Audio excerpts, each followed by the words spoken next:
জাতীয় সড়কে বাইকের ধাক্কায় গুরুতর জখম সাইকেল আরোহী বৃদ্ধ। ঘটনায় চাঞ্চল্য ইটাহারে।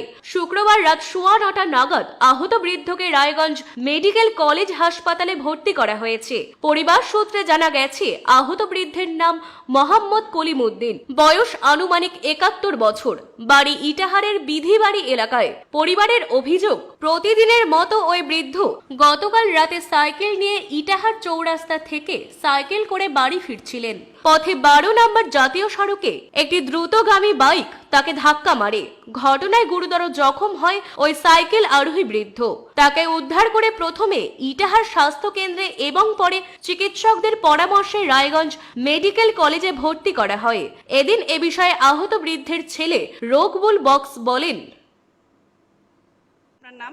আমার নাম রকবুল। রকবুল কে হবে আপনার? আমার বাবা কি নাম? অলিমুদ্দিন।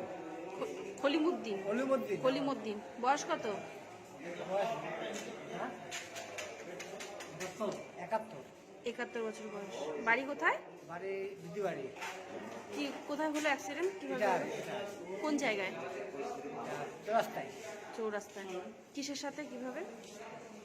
সাইকেল নিয়ে আসলো আর বাইক আছে মারবে।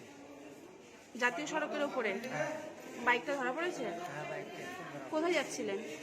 এটাই থাকছিল, বাবা এটাই থাকে। আচ্ছা, মানে এমনি চাটা খেতে এসেছিল নাকি?